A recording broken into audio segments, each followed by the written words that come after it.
Olá, estamos aqui na estação IFB para falar sobre o Dia do Escritor. Em ocasião do primeiro Festival do Escritor Brasileiro, no mês de julho, comemoramos o Dia Nacional do Escritor. E em celebração a essa data, no Estação IFB de hoje, iremos embarcar em uma viagem pelo universo da escrita. Meu nome é Rejane, sou professora do campus Riacho Fundo, do IFB, e vou fazer a minha audiodescrição. Eu sou loira, branca, estatura mediana, estou com a camisa branca do IFB e isso, estou com um brinco branco e acho que já está bom minha audiodescrição, né? Então, para começar nosso programa de hoje, eu quero fazer uma pequena leitura. Prestem atenção nesse trecho dessa poesia. Pois sou poeta, rapaz. Nunca que ninguém lhe disse? Poeta de rua, poeta da noite, da favela, da taverna, contra o açoite de tantos outros como eu. Então que se grite e para as novas gerações registre e ensine o peso do nosso fardo, missão, sacerdócio, calvície. Pois sou poeta, rapaz. Nunca que ninguém lhe disse? Estes são alguns versos do poema Pois Sou Poeta, de Vinícius Borba, nosso convidado de hoje, que eu peço para se apresentar, fazer sua audiodescrição, pode falar um pouco de você, para a gente iniciar a nossa conversa de hoje. Coisa boa, Regiane. Muito obrigado pela abertura do espaço, por esse programa maravilhoso. É uma honra mesmo estar com vocês e de toda sorte estar também celebrando, né, esse momento da escrita e da leitura sendo celebrado aqui também nesse podcast, assim como no mês, né?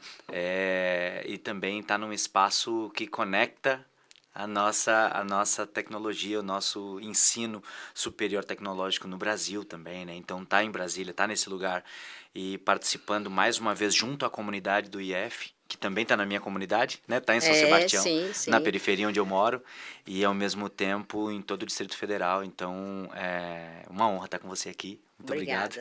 Eu sou Vinícius Borba, sou poeta, jornalista, mestre de cerimônias, ativista cultural mais do que nunca, e hoje, né, escritor independente, né, já publiquei 2 livros de poesia, mas tenho cerca de 20 anos na trajetória como escritor, desde os 17 anos que eu venho publicando, a partir dos fanzines no primeiro momento, né, e com os saraus de favela, pelos quais eu me emancipei e depois fui encontrar caminho profissional, me tornei jornalista pela força da palavra também, assim como dizia Paulo Freire, e é pela força da palavra que a gente vem se emancipando.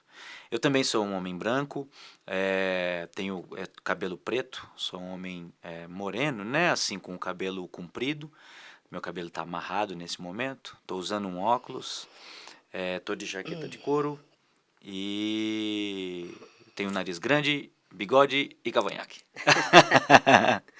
Eu só quero registrar aqui na apresentação dele, que eu estou vendo aqui na minha cola, que ele foi finalista do Prêmio Literário Alain Vidiano de 2020. Exato. E foi vice-presidente do Conselho Regional de Cultura de São Sebastião. Exatamente. E hoje é coordenador do projeto Sarau Radical. Deve ser legal esse projeto, hein? Esse é um projeto que ele está vivo em nossos corações, ele segue conosco, é um projeto no qual eu me emancipei, posso assim dizer, como escritor também e como cidadão, enfim. O Radicais Livres S.A. é um coletivo que a gente celebrou há poucos dias, a gente celebrou um sarau de 20 anos do Radicais, né? Hoje o grupo já está em outros caminhos, vamos por assim dizer, né? O Sarau Radical ele foi realizado todo mês durante 10 anos em São Sebastião. De 2003 a 2013, todo mês a gente fazia um espetáculo com teatro, música, poesia, dança, vídeos, artes plásticas, reunindo os artistas e a potência artística de São Sebastião e de várias outras cidades satélites, de várias outras cidades do DF, que a galera vinha se apresentar na comunidade para levar a arte, para disponibilizar a arte gratuitamente na quebrada. E foi ali que eu me fiz poeta, que eu me descobri na poesia também pela oralidade, né, pela força da palavra falada, como tanto nossos povos indígenas, nossos povos de matriz africana nos orientam, né, em cada terreiro, né, ensinando pela força da palavra falada. Mas eu parti para a palavra escrita também. Que bom, né? Pela construção da poesia, né? E então, em comemoração ao Dia do Escritor, que será 20 de julho, dia 20 de julho é comemorado o Dia do Escritor, se não me falha a memória. Corrija aí, produção, é 20 de julho, né? Nós temos aqui uma conversa sobre literatura, considerando que eu sou professora de literatura lá do ensino médio do Riacho Fundo. A gente fez aqui alguns tópicos para a gente meio que discutir e refletir sobre o assunto, né? Legal. Então, o primeiro tópico que a gente colocou aqui é sobre a literatura clássica, a nossa literatura clássica brasileira, né? Vamos focar no Brasil, porque eu, enquanto professora de literatura, dou aula de literatura portuguesa e a brasileira. Mas hoje a gente vai falar da brasileira. Porque tem os clássicos, os cânones, né? Machado de Assis, Clarice Lispector, Graciliano Ramos, Jorge Amado, essa galera aí que já fez muita coisa, deixou seu legado, deixou sua marca.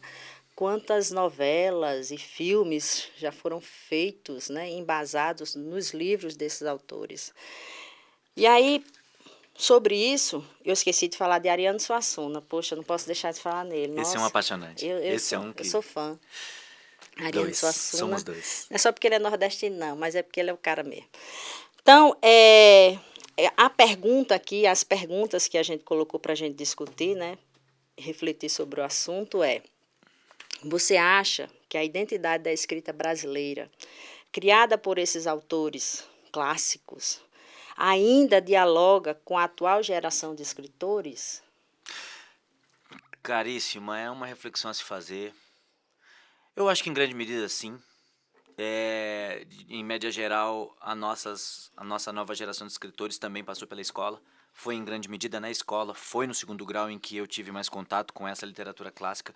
Confesso que uma parte dela, um tanto lírica, por vezes me desconectava. Sim.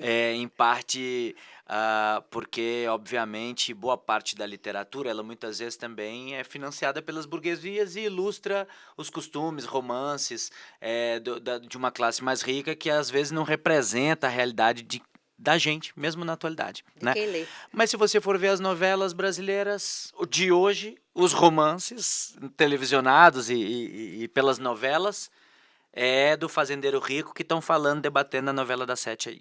Então, né, as elites foram melhor ilustradas aí, mas em compensação, eu fui ter contato aí com o Cortiço, de Aloysio de Azevedo, se não me falha a memória, sim, que foi um livro que foi me mostrar a origem das favelas onde hoje eu estava lá vivendo, como São Sebastião, a comunidade periférica aqui do DF, e todas as outras quebradas que nos conectam nesses saraus dos quais eu falei onde eu fui me fazer poeta.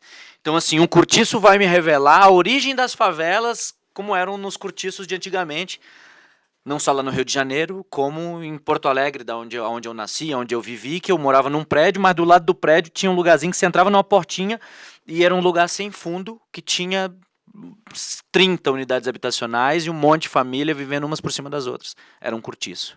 Era a origem das favelas. Então, você vai ter a ilustração dos sentimentos nessa obra também. Né? Muitas vezes a nossa juventude está com dificuldade, e aí entra um desafio pedagógico para professores e professoras de literatura, de apaixonar, de encantar sua juventude, sim, pela literatura. E aí encontrar os trechos e as obras que lhe toquem ao coração para fazer disso bom na aula. Né? Porque se você realmente se prender somente à forma, e esquecer que que é importante, aí eu vou para um ponto de vista freiriano mesmo, que você tem que encontrar pontos de conexão com a realidade daquela juventude. Se você perde o Paulo Freire de vista, e aí eu vou voltar sempre nele, que eu prefiro muito mais, se você não buscar pontos de conexão com a realidade daqueles alunos, daquelas alunas, realmente sua aula vai ficar desconectada. Não faz o menor sentido. Então, assim, eu tive em escolas onde muitas vezes isso nos era apresentado de uma forma bancária, automática, mecânica, quase concurseira, que nos tinha que cumprir ali uma meta do MEC, mas não queria nos encantar. Talvez alguns professores e professoras já frustrados com alguma meta não cumprida pelos alunos, mas em alguma medida tive alguns e algumas professoras também que, em compensação, eram apaixonadas pela arte e encontraram diversas linguagens para nos trazer, fossem trechos, né, ou em livros inteiros para nos provocar. Ainda assim, eu tinha lido pouco quando eu terminei o segundo grau. E teve obra que eu fui assim, eu digo, tô saindo da escola, mas eu tenho que ler isso aqui. Aí fui ler um Machado, que eu não tinha lido inteiro, né? Fui encontrar, muito carinhosamente, né, um Jorge Amado, que era mais sem vergonha, né? Um Pastores da Noite, Capitães da Areia, que vai ilustrar também a classe trabalhadora e as contradições das periferias e de classe trabalhadora mesmo. E aí eu fui me ver mais retratado nessa literatura. Então, de alguma forma, eu acho que os clássicos eles têm um papel na formação da gente. Eles fundamentam uma identidade nacional, a gente precisa entender o papel disso. Um Guimarães, um Euclides da Cunha, quando retrata Canudos, quando nos mostra a realidade da origem das lutas populares, né? Você vai encontrar fundamentos da nossa existência, da nossa identidade. E aí o desafio de encontrar a paixão nisso, querendo ou não, são leituras muitas vezes profundas, que vão exigir vocabulário, vão exigir alguma coisa ou outra, mas eu venho trabalhando com a oralidade, trazendo a literatura no dia a dia, nos saraus, nas produções que a gente faz, para de alguma forma encontrar esses trechos que encantem para que as pessoas possam ler mais. Né? A gente precisa de um Brasil de leitores, né? Precisamos. E ao encontro do que você falou, em minhas aulas de literatura, realmente a gente sente essa dificuldade. E eu sei que meu aluno não consegue ler o que eu queria que ele lesse, né, enquanto professora de literatura. Mas, às vezes, quando eu fiz uma atividade uma vez, que eu imprimi só a capa dos livros. Entreguei para cada um e disse, olha, eu quero que vocês vejam o que esse livro trata e tragam aqui na próxima aula, apresentem, digam o resumo da história. Só olhando para a capa? Eu dei a capa e eles foram pesquisar. Só. Foram pesquisar. Façam uma pesquisa sobre esse livro aqui. E eu quero que fale sobre o personagem Baleia, exemplo.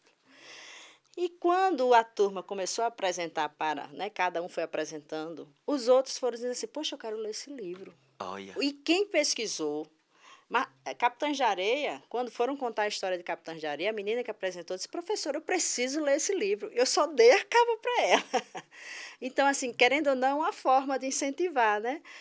Tem esse monte de livro aqui, ó, conheçam, vejam se algum interessa a vocês, ou pelo menos fique sabendo quem escreveu, né? O que conta um pouco da história de cada um, porque eu acho que já é um começo para você entrar na leitura, né? De alguma forma. Eu sinto que meu pai não era um homem leitor, infelizmente nunca foi. Minha mãe já era mais versada, em compensação também tinha dificuldade, não era uma costumeira vezeira leitora, não. Até gostava de escrever, mas não lia muito na nossa frente para nos dar exemplo. Eu e a mãe de minhas meninas já procuramos ler mais à frente das pequenas para modo de elas terem também um exemplo. Mas, de alguma forma, carregar livro. Eu dou hoje livro de presente, professora. Para cima e para baixo, eu dou livro de presente para os outros. Eu olho para a biblioteca assim, vou no aniversário de alguém e digo, qual que eu sou do livro livre, né? Assim, tenho alguns clássicos que não dá para emprestar, porque se você emprestar, tem que emprestar com gosto de dar. Porque se não voltar, é tudo nosso. Mas tem alguns clássicos que não dá, porque já não tem mais, né? Já não existem mais números, você tem que ter em casa. É ouro. De toda sorte, a gente precisa levar para o dia a dia trechos escritos, ler para as pessoas com generosidade, provocar esse gosto. E aí, obviamente, que mostrar também para o jovem, de alguma forma, para quem esteja estudando, ajudar a demonstrar que, de alguma forma, alguns livros te encontram. Algumas obras me marcaram e me encontraram. Aquela peça me encontrou e quando chegou eu disse, moço, pera que eu tenho que ver isso aqui. E quando eu fui ver era impressionante. Ao mesmo tempo desenvolver também a persistência, né, da pessoa poder começar um livro e terminar. Nunca a gente não tem a liberdade. Você pode começar pelo meio pro final, você pode começar do final pro início, você pode, né, pode ler um pedacinho, depois fechar e ler daqui a 2 anos. Você Tá pode tudo ler certo 2 também. ao mesmo tempo. Pode. Eu estou com 2 ao mesmo tempo. Aí eu leio um pedaço um dia, aí deixo aqui guardado, depois eu vou pro outro, leio um pouco. Isso é bonito. E assim eu fico. Um dia eu termino os Um 2. dia eu termino os 2. Mas em algum momento também, aqui, e aí sugiro aos estudantes, né? Aqui botar um pouco de meta para si mesmo também. Tem um professor meio brabo, acho que é o Clóvis Barros, não me engano o nome dele, que ele fala assim, tem que ter brio, você precisa se botar um pouco de meta. Eu sou jovem periférico e pelo Radicais Livres, nós éramos um grupo de artistas, enfim, e quando a gente começou a fazer espetáculos e nos apresentar, o nosso coordenador ele dizia, cara, eu espero que, por mais que vocês cheguem e sejam considerados jovens periféricos artistas e vão se apresentar, não queiram ser reconhecidos lá só porque eram os jovens, coitadinhos, bonitinhos, tipo animais de estimação, que foram lá fazer poesia. E, nossa, como é bom que algum jovem periférico seja fazendo uma coisa. Cheguem lá e arrasem, sejam brabos, façam bonito. E cheguem lá e depois digam, caraca, o cara da periferia faz um negócio muito mais bonito assim do que nós, que já temos toda essa oportunidade para os burguês, né? Então, a gente chegou no aspecto de ocupar com qualidade. E aí a provocação para a molecada que tá no IF, né? Assim, ocupem as posições, toma de assalto, já diria nossa amiga Flora Matos, poeta também, MC. Tenham brios, firma o foco, leiam mais. Quem lê mais, no final, vai comandar mais. Né? Você vai ver um estudante da UNB, porque muitas vezes é comparado quando vai na disputa de uma vaga de emprego, depois alguém olha o currículo de um estudante da UNB, de um estudante de outra instituição, e muitas vezes preferem o da UNB porque, a priori, além de ser, né, em geral, de classe média, média alta, porque para chegar nessa universidade é um pouco mais difícil mesmo, e a gente sabe que tem um corte de classe aí, histórico, que as cotas tentam equilibrar, mas que existe sim um corte de classe, e de toda sorte, além de ser uma pessoa de origem de classe média alta, é uma pessoa que leu mais. Por quê? Porque os docentes, né, da Universidade de Brasília tendem a exigir muita leitura, então a pessoa vai para um semestre, se ela fez 5 créditos, 5 disciplinas, e ela leu 5 livros inteiros, né, 8 semestres, em 4 anos, a pessoa vai ter lido, né, 8 vezes 5, ela vai ter lido 40 livros. Essa pessoa vai ter muito mais base. Então, leiam mais, molecada. O papo é esse. Disse a senhorita, eu trouxe esse livro de literatura aqui, porque tem algumas coisas muito interessantes sobre literatura clássica. E a senhorita Bingley, da obra Orgulho e Preconceito, de Jane Austen. Olha só. Segundo o livro aqui, disse assim, podia estar falando besteira quando declarou, alguém se cansa muito mais rápido de qualquer coisa do que de um livro. Há controvérsia, né? Há pessoas que, às vezes eu pergunto em sala de aula, quem leu alguma coisa, minha primeira aula de literatura no primeiro ano do ensino médio. Sou professora de literatura, me apresento. Gente, quem leu alguma coisa este ano, no início do ano, levanta a mão. Que quem levantar a mão, eu dou um ponto. Olha. Depois eu digo, é mentira. E assim, 2, 3. Teve uma sala que 6 pessoas levantaram a mão. Eu digo, ai, que felicidade. Alguns leitores. Alguns leitores, né? Então, mas voltando ao assunto que você estava falando do movimento Radicais Livres, que você participa, aqui tem uma pergunta, o que são esses movimentos literários, esses novos movimentos literários? De alguma forma, nos anos 2000 em especial, né, desde os anos 90, mas nos anos 2000 em especial, surge uma sequência de coletivos, de grupos literários periféricos que se destacam no Brasil como um todo. Aqui no DF, em especial, dá para destacar a galera da literatura, em especial Tribo das Artes, um grupo de Taguatinga, aqui do Distrito Federal, que foi referência para nós do Radicais começar o nosso sarau em São Sebastião, mas a Tribo das Artes já fazia um processo muito consistente desde os anos 2000, do ano 2000 para frente. Em Taguatinga fazia um processo em que envolvia artes, música, não sei o que, e trazia os poetas para recitar poesia no boteco, no restaurante, né? Lá em São Paulo, você vai ter um movimento muito forte, também no ano 2000, começando por aí assim, que tem o Sarau do Binho, o Sarau da Cooperifa, lá na zona sul de São Paulo, onde eu fui depois lançar meu livro também, enfim, locais de extrema pobreza e ao mesmo tempo que foram, por meio da arte, fazer a emancipação de toda uma geração. No ano de 2003, a gente começa o Sarau Radical em São Sebastião. Essa geração de escritores e escritoras que começam pela poesia ou pela prosa a se juntar e de alguma forma ler seus escritos, seus alfarrábios, levar rap, levar a artes marginais, a gente chama de movimento de literatura marginal, mas também um bom professor lá de Salvador, da Bahia, o grande querido Nelson Maca, um parceiro no qual eu me fundamento para fazer meu primeiro livro também. Ele fala sobre o que ele chama de literatura divergente. Eu gosto do conceito do que ele trabalha, que é um conceito de literatura, além de ver gente, de abrir os olhos para ver gente de verdade, gente periférica, gente como nós.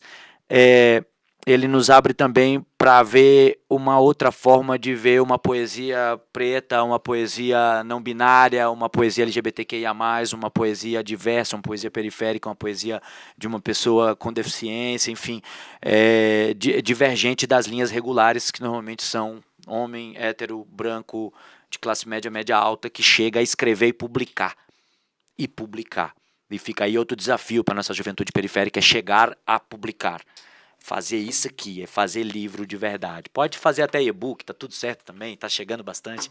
Mas enfim, a gente precisa buscar os editais e fazer a voz periférica chegar. Ou a gente toma o espaço, ocupa e publica, ou não chega a nossa voz. Ou a gente conta a nossa história, mestra, ou vão ficar contando por nós e normalmente não chega a nossa voz. Tem uma passagem engraçada de Eduardo Galeano, outro grande escritor que me referenciou bastante como latino-americano, que fala da resistência. Ele fala de como a história dos... É uma história antiga que fala lá na África, mas que os caras... Ele reproduziu, contando, vou resumir logicamente, que ele fala sobre como tinha um cartaz que ele viu uma vez lá nos Estados Unidos. Ele chegou lá na cidade de Chicago, onde a princípio tinha ocorrido a manifestação dos trabalhadores, que deu origem à ideia do 1º de maio, que parece que nem é verdade, mas enfim. E aí ele foi lá ver, porque tinham queimado uma fábrica com os operários dentro, e aí, em homenagem a esses trabalhadores, a luta de 1º de maio tinha sido fundamentada. E aí o Eduardo chega lá em Chicago e acha que vai encontrar um movimento operário organizado e pá, e não estava. Chegou lá e o movimento era completamente vendido, o sindicato vendido, era um processo, como nos Estados Unidos eles vendem a classe trabalhadora, é assim que fizeram, conseguiram de alguma forma corromper aquela galera e hoje é que vai se resgatar esse movimento. Mas, de alguma sorte, ele vai numa livraria e ele chega lá e ele vê no fundo da livraria um cartaz, assim, ele vai lá ver, e era um cartaz de um caçador na frente de um leão sendo caçado pelo leão, né? Mas daí, quando tu vai ver, o cartaz diz lá assim, né? Enquanto os caçadores contarem a história, né? Os leões jamais vão ter vencido. E tá um leão caçando o caçador. Enquanto a classe trabalhadora não contar a própria história, enquanto nós, periféricos, enquanto as pessoas diversas, né? As pessoas divergentes, não contarem a própria história com a sua palavra, do seu jeito de falar, não chega. Então, nós precisamos publicar a nossa própria trajetória. E aí, ao encontro do que você falou agora, eu pergunto como é que faz, o que você indica para os jovens que vão nos assistir, que estão nos assistindo, a se tornar um produtor dessas obras, se tornar um escritor, participa do movimento, entra no movimento para iniciar? Claro. Eu comecei pela escola. Eu tenho vários alunos assim. Né? Que, inclusive, desculpe lhe cortar. Por favor. Que escreve a poesia e me mostrou. Eu disse, que lindo! É mágico, eu sou fã dos meus alunos. Né? Então, assim, sou a professora babona. Que lindo! Vamos correr atrás, vamos publicar. Não, professora, eu escrevo só para mim. Que eu acho interessante também. Tem escritor que quer escrever para seu bel prazer. E eu respeito. Certo. Mas eu acho que quando é bonito tem que mostrar, né? É possível. Então... Eu sugiro, e pegando esse gancho, como diria, não sei se era Sérgio Sampaio ou Oswaldo Montenegro, enfim, que dizia: lugar de poesia não é na gaveta guardada, lugar de poesia é na calçada. E a nós cabe publicar. Publique-se. Posso de poesia? Quando eu fui publicar o 2º livro agora, o Reencantar, que foi o o segundo que saiu da minha lavra, e eu tava num drama, porque eu não sabia se terminava o livro ou não terminava. Para terminar livro é um saco, porque você chega e diz, ai, mas tá faltando um texto, não sei qual, eu sei, aí, enfim. E aí eu disse, chega, tempo de publicar, chega, já é vencido o tempo. Coragem, diria o poeta, não se sabe se ladram mais os cães lá de fora ou aqui de dentro. Chega, já é latido o tempo. Força e luz, deseja o xamã. Não se sabe se são maiores os encostos de fora ou a escuridão de dentro. Chega, já alumiou o tempo. A rocha, exige a editora. Não se sabe se é maior a dúvida do final ou a certeza do início. Chega, já é escrito o tempo. Cura e paz, deseja a alma enferma, sem saber se moribunda do corpo ou da mente. Chega, já vai adoecido o tempo. Liberta-me o sentir, implora o incauto coração, sem saber se é maior o vazio de fora ou de dentro. Chega, já é liberto o tempo. Publique-se. Lindo. Parabéns. Enfim, é porque eu não terminava o livro. E aí era difícil, porque você começa a publicar, você começa a selecionar os textos. Às vezes você escreve 50 textos, tem que selecionar 20 ou 30 para publicar. Ou às vezes tem que selecionar um. E para algumas pessoas, obviamente, é constrangedor, é assustador, eu chamo expor suas vergonhas, né? Porque tanto luz quanto sombra. Tem gente que escreve texto erótico e aquilo é íntimo. Mas tem gente que escreve um texto que é apaixonante, que é só do coração mesmo e é mais simples. Ou é só uma filigrana, é só fala de varrer o chão e de, sei lá. E tá tudo certo também, pode ser mágico, poético, impactante e tocar o coração do coleguinha. E você, às vezes, por medo, na vibração do medo e não na vibração do amor, como diria Jesus Cristo, mas na vibração do medo, da escuridão, acaba por deixar de trocar, por perder a oportunidade de comungar com o próximo, por amor.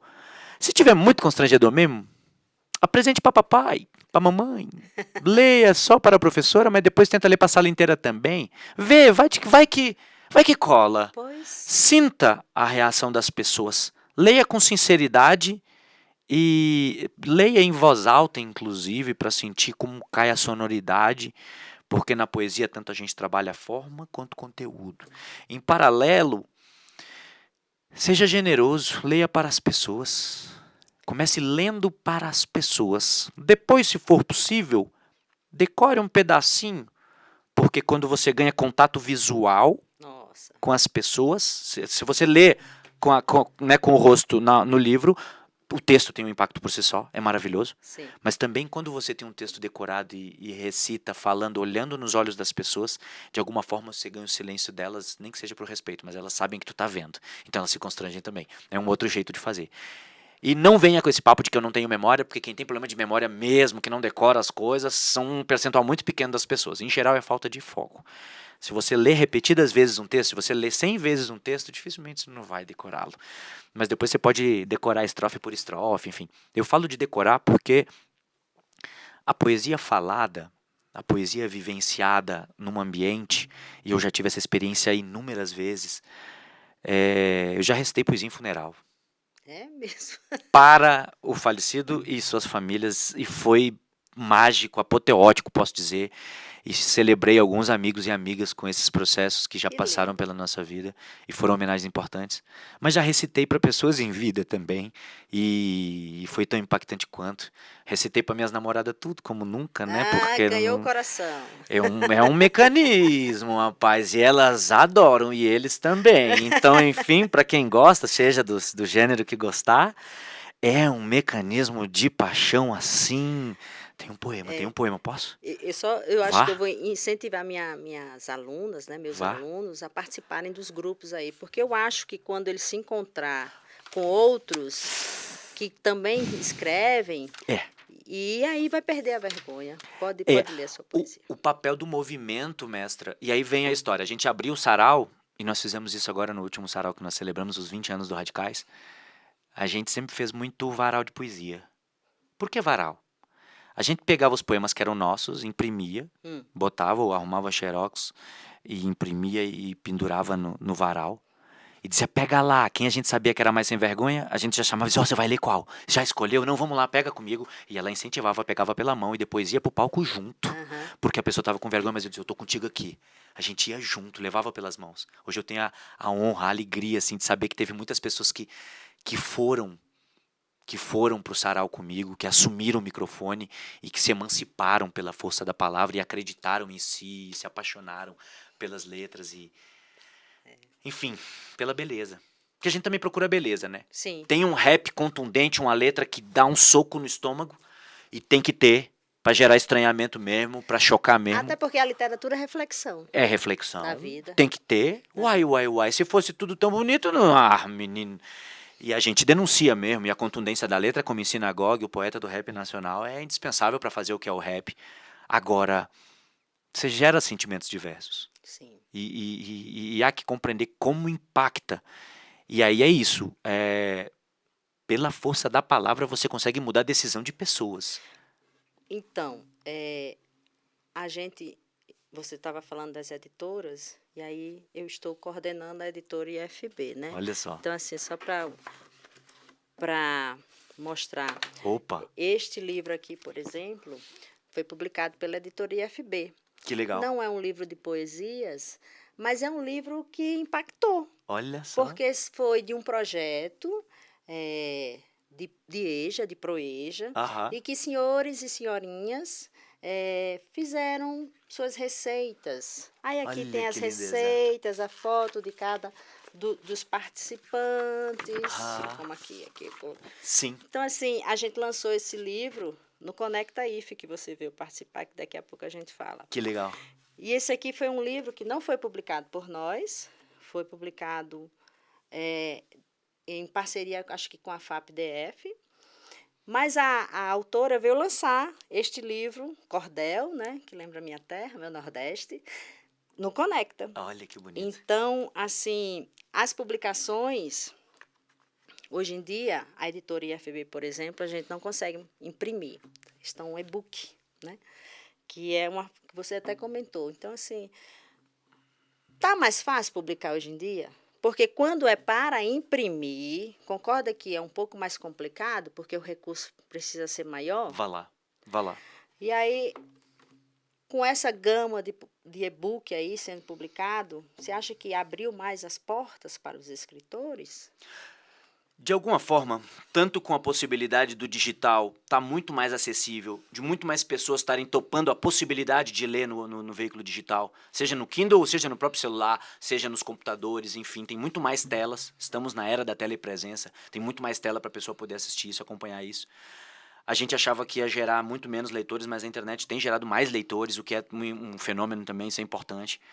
Eu ainda sou fã da obra impressa. Mas assim, ela tem um papel de registrar e reconhecer aquele momento, de fazer chegar na casa das pessoas. Meu primeiro livro, Fora da Ordem, eu consegui fazer um livreto, né, em um formato com poucas páginas, com não tantos poemas, para poder fazer ele mais barato, para poder chegar numa escola e poder doar para um estudante. Assim como poder vender mais barato e fazer chegar nas periferias, onde eu chegava e tinha pessoas que eu falava, tem R$5 aí, por 5 vai. E poder dar o livro para quem eu sei, a quem muito mais importa, que toque o coração e que chegue para a classe trabalhadora também. Mas assim, primeiro livro eu consegui fazer a custo de R$3 a unidade na época. Hoje está um pouco mais caro, mas de toda sorte. Então, quando eu vendia a R$10, eu já me pagava o custo, ainda, né, assim, quase lucrava. Apesar de que o custo de ir e de voltar ainda batia. Mas eu consegui rodar 7 estados brasileiros divulgando meu livro, de mão em mão, de teatro em teatro, da entrada do show, nos botecos de Brasília. Fiz muito rolê e vários saraus. Rodei saraus no Brasil inteiro, nesses 7 estados, como dito, em várias periferias. Então, assim, eu acho que tem uma possibilidade maior porque há cursos digitais de como fazer hoje, até gratuitos, a instrução, há tutoriais no YouTube de como montar, de como fazer. Às vezes até formatos prontos de livro pré-diagramado, seja no Word ou numa outra plataforma, não sei se posso ficar falando o nome de plataforma aqui, mas enfim. Às vezes já está pré-diagramado, o desafio está em você acreditar na obra, acreditar na sua paixão, levar a público isso com carinho, com generosidade, para compartilhar, para comungar da sua paixão, do seu coração, daquilo que lhe faz mover a alma. e acreditar na obra. Ter uma editora como a do IF para ajudar as pessoas a acreditarem também na sua forma de fazer, na sua palavra, sem preconceito linguístico, no seu jeito de dizer, é crucial também, eu acho mágico. Sinto que está um pouco mais fácil, porque temos mais acesso via redes sociais para poder ampliar essa divulgação. E tem muita gente fazendo literatura, professora, só no Instagram, na base dos cartõezinhos, dos cards. Tem escritor que está muito mais bombado do que eu na minha carreira toda, em 20 anos de escritor, que já chegou porque chegou nas redes sociais. É um jovem, tem 3 anos escrevendo e já está com 1 milhão de seguidores na internet porque bota frases de sabedoria popular associadas por meio de sua forma de escrever. A sua forma de dizer coisas que já conhecemos como princípios humanos gerais. E é mágico isso também, ver isso também, como tem chegado pelas redes. Então tem instrumentos. Tem um livro como esse aqui, ó, vou dar um exemplo. Se não me engano, o Dengo foi pela Primavera de 2021. Ela fez, eu acho que foi pela Padê, foi pela Avá. Eu acho que é pela Avá Editora. Editora Avá. Ai, tô me matando aqui. Dengo.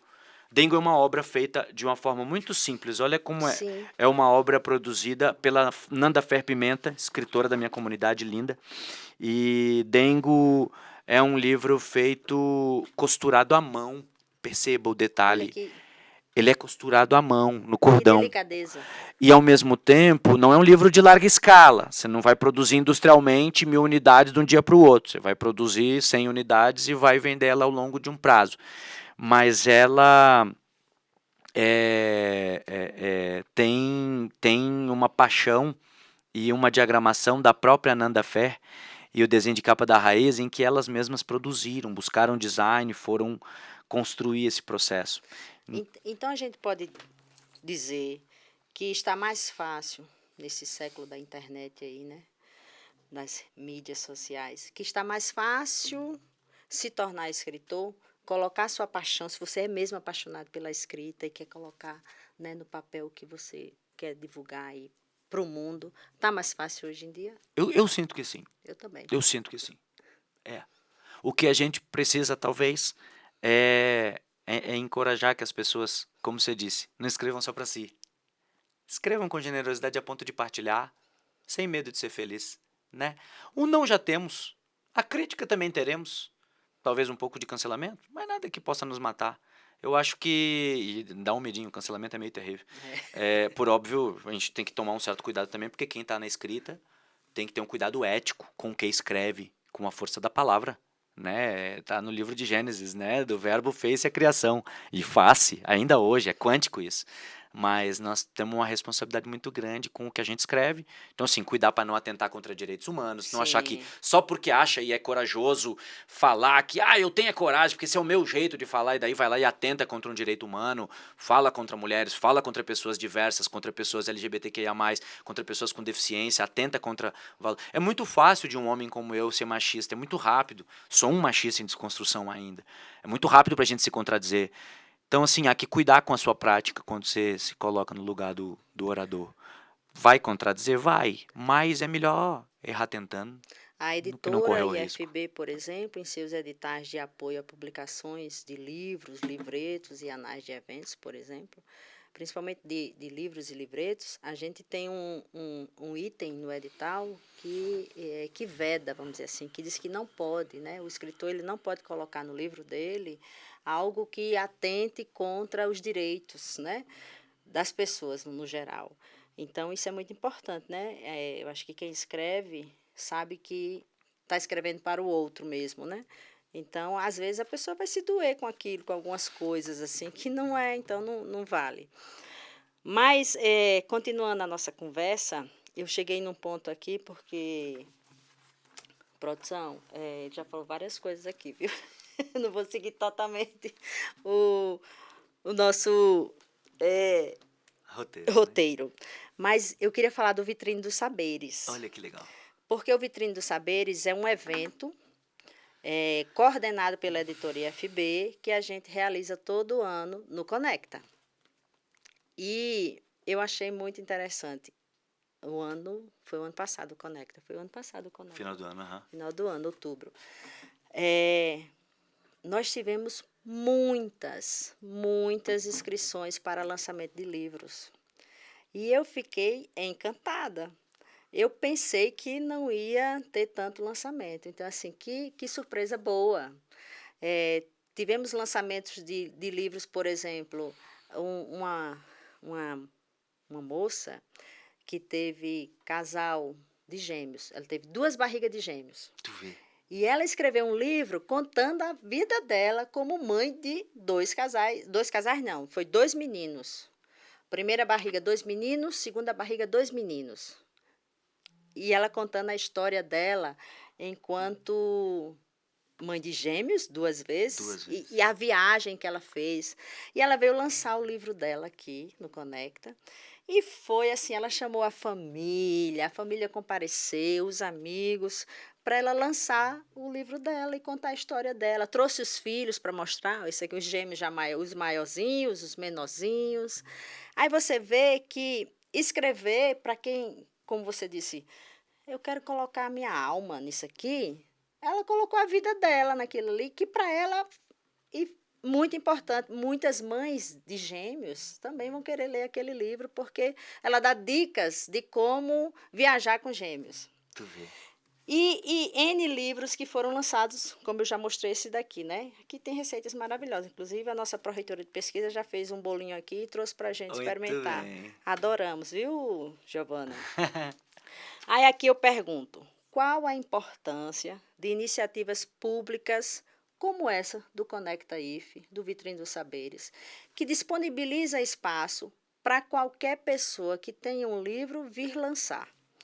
Porque a gente não abriu o edital, a gente fez uma carta convite e divulgamos no site do UFB. Quem quiser vir publicar seu livro aqui, pode vir. Tem um espaço na hora tal, no lugar, né, no dia, combinando. Fizemos um convite para cada escritor com a capa do seu livro, para ele dar ao seu público, para vir prestigiá-lo no lançamento, né? Então, que esse espaço, né, a pergunta é, que importância de iniciativas públicas como essa que o IFB fez, por meio da editora IFB, para o apoio e incentivo de escritores brasileiros? Eu acho que assim, o IFB cumpriu o papel social de uma instituição de ensino da sua dimensão. Eu acho que o IFB cumpre, inclusive, o papel de popularização do ensino superior. Obrigada. Eu sou, assim, fã desse sistema e observo com muito sucesso quando a gente vê uma nota mágica, como a gente vê da galera do ensino médio do IFB, que chega e tira a nota máxima junto ao MEC, melhor ou comparado aos de colégio militar, a gurizada aí de escola particular cara. Por quê? Porque é um ensino conectado à sociedade.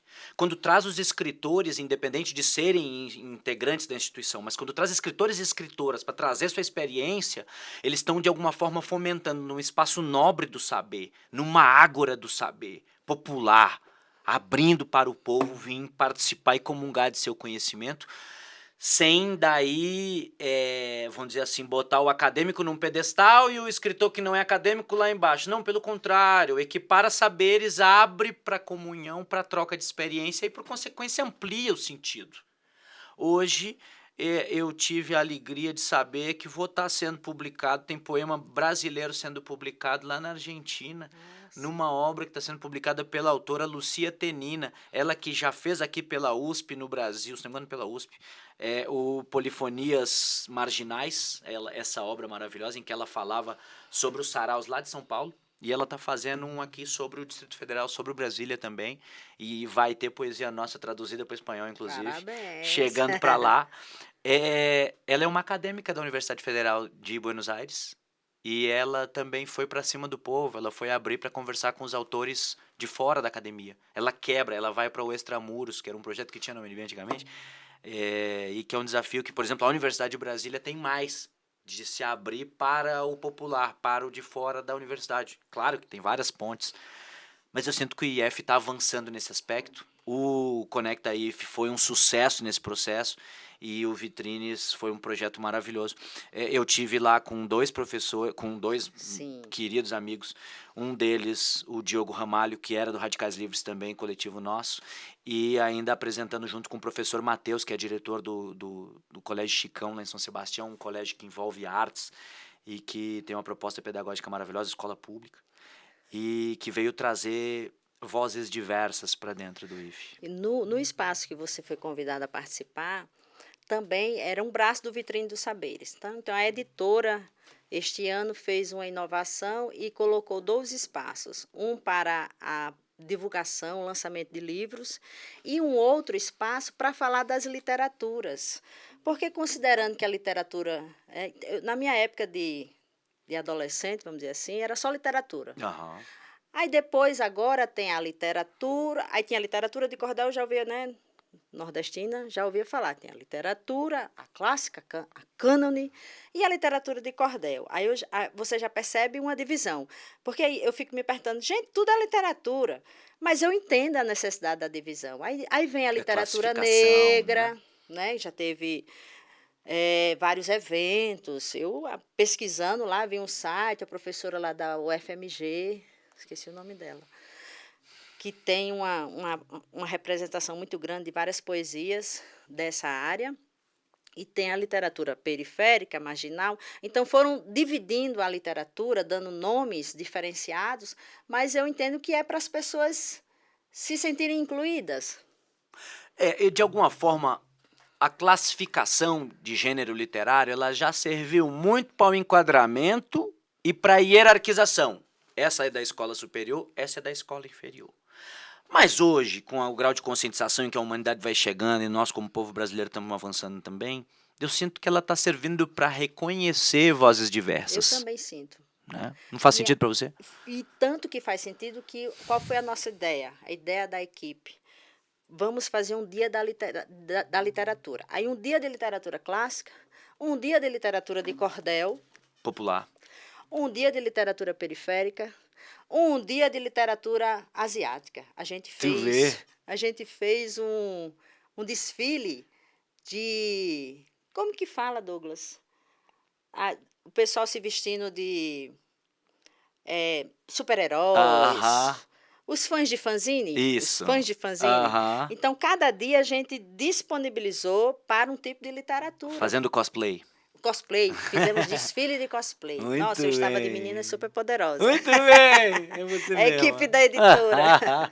Foi muito legal. E foi legal ver que as pessoas E a adoraram. cultura pop dialogando com o Então, processo, né? Quando você veio, você e os outros 2 autores, né? Vocês viram quanta gente tinha lá assistindo, você declamando a poesia, o diretor do Chicão também, que eu não lembro o nome. Professor Matheus. Aham. Professor Matheus. Então, eu acho importante a gente, já que tem essa divisão, eu enxergo a divisão como uma forma de inclusão, nesse sentido, para divulgar mais. Então, vamos divulgar. Eu fiz questão de divulgar a literatura de cordel, fiz questão de divulgar a literatura periférica, mas não esquecendo da literatura clássica, Claro. lógico, né? Até porque eu dou aulas sobre isso. Há que dialogar, lógico. E é importante, né? Não podemos deixar os clássicos de lado. É isso mesmo. Homenageá-los, reconhecê-los e não perder a noção do valor da nossa história hoje, né? Mas assim, eu recito um trechinho e vou trazer poesia porque eu acho que tem que ter. Sim. Porque a gente estava falando sobre essa coisa de hoje ter as redes sociais para poder a gente divulgar mais a escrita, a literatura e as vozes periféricas também chegarem, as vozes divergentes.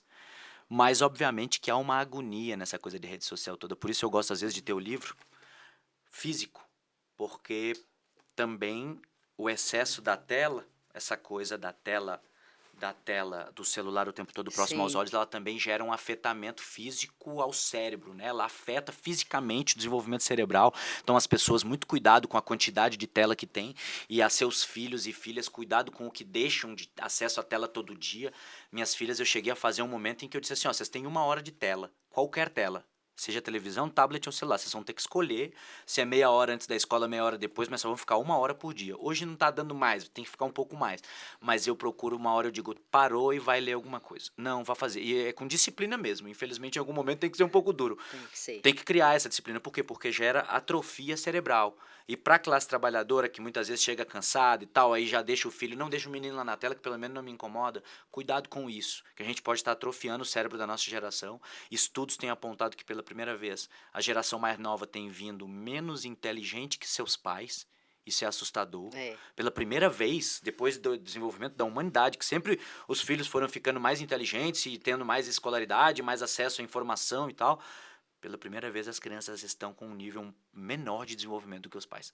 Isso é muito perigoso. Isso é retrato desse tanto de tela. Aí eu escrevi um poema chamado Agonias. Diz assim: ando doente de redes, cujos comandos estranhos sabem de todos os meus planos, lucram por meus interesses. Ando doente de insanos, nos escrevem com porretes, lançam de verbos foguetes, mísseis sacais postam prantos. Perseguem os diferentes, ostentam valores tantos, mas no privado falando, mostram partes indecentes. Destroem reputações, desconstroem divergentes, do mal fazem suas lições, perseguem com suas fakes. Há que reaprender como manter mente limpa, há que aprender o tamanho real das coisas da vida.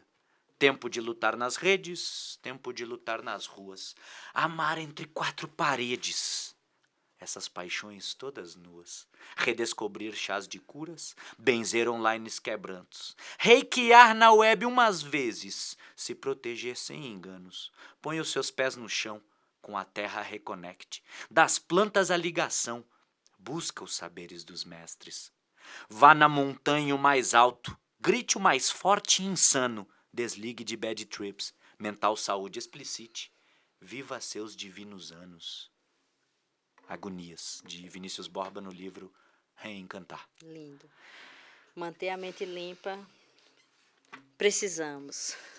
Eu inclusive, estou precisando. Então, Vinícius, eu queria agradecer a sua participação, né? Nós temos um tempo aqui, eu acho que a conversa foi muito boa, adorei. Acho que deveríamos fazer um outro podcast sobre literatura. E agradecendo, eu quero terminar, vou deixar você falar para se despedir. Quando você se despedir, eu vou fazer uma fala desse livro aqui, que eu acho que também vale a reflexão. Então, muito obrigada à Diretoria de Comunicação por ter nos convidado, né, Vinícius, a fazer esse podcast sobre o Dia do Escritor. Por favor, faça a sua despedida. Muito bem. Agradecer mais uma vez ao Instituto Federal de Brasília e saudando aí a rede de institutos federais do Brasil, que realiza essa tarefa tão importante. Saudar até um irmão meu, um colega de escola que foi e hoje é, se não me engano, o reitor do Instituto Federal do Rio Grande do Sul, também um parceiro, Lucas Coradini. Mandar um salve aí pra galera da rede do IF, a galera do IF do Rio de Janeiro. Lá tem a nossa querida professora amigona, dela, rapaz, vou lembrar o nome dela aqui agora rapidamente, mas pessoas assim que da rede do IF, que não só aqui no DF, como no Brasil, tem construído esse processo e nos feito, digamos assim, reconhecer o valor de tanta gente maravilhosa, de tantos saberes, de tantos amores nessa vida. Eu acredito que uma rede de educação ela tem que ter esse papel de conectar pessoas, de trazer saberes e de nos alertar para o bem viver possível, né? Para amar mais, para ler mais. A galera que está se formando no IFB, fica um salve, leiam, escrevam, publiquem. Esses livretos que eu publiquei são livros um pouco mais finos, de fato eu fiz para serem populares, para serem baratos, para poder chegar na mão das pessoas de toda sorte. Foi muito importante para mim os fanzines, né? Eu comecei pelos fanzines, eu publicava na base do Xerox, publicações simples, que avançaram para uma publicação diagramada, mais elaborada, mas eram coisas simples para poder... a gente divulgava os nossos fanzines, fazia 50 números, na base do Xerox, que a gente fazia, às vezes arrumava com um amigo do órgão público aqui, que ia lá no órgão público e desviava e fazia um Xerox para nós, mas baseado no copia e cola, eram feitos fanzines que a gente publicava primeiro, que era o fanzine Radical News, que era o nosso fanzine do Sarau Radical. E a cada sarau, uma vez por mês, a gente publicava um com novos textos, com novos poemas, com o texto de alguém que colaborava, e a gente fazia, de alguma forma, uma sociedade dos poetas vivos entre nós. Que lindo. A gente se reunia, se fortalecia, e assim fortalecia vozes periféricas. Publiquem seus processos, publiquem nas redes sociais, mas tentem imprimir também e fazer com que haja rodas para dialogar sobre o que nós falamos hoje, sobre a palavra hoje escrita e nos baseando em grandes mestres. Aqui tinha uma pergunta que falava sobre os grandes autores, né, sobre Machado e etc. Mas hoje chega para nós Maria Carolina de Jesus, Sim. uma mulher preta periférica de fato, que vai escrever com maestria e ainda assim trazer sua voz e ganhar a força, né, pela força da palavra. Tem um Solano Trindade, outro grande mestre preto, no qual a gente tem que se referenciar e compreender. A gente vai ter uma Conceição Evaristo, Da UFMG. que vem para nos trazer essa beleza também, a importância dessas vozes divergentes, dessas vozes diversas. Então, assim, essas vozes estão chegando mais. Leia mais a periferia. Vá buscar a literatura periférica na sua comunidade também e fortaleça essa escola. Fortaleça as nossas vozes. Acho que esse é um processo. Fortaleça a sua voz individualmente. Acredite na sua escrita. Compartilhe ela com generosidade e amor, que é tudo nosso. É tudo nosso. É tudo nosso. Até porque, como disse aqui, alguns livros nos deixam livres. E alguns livros nos tornam livres.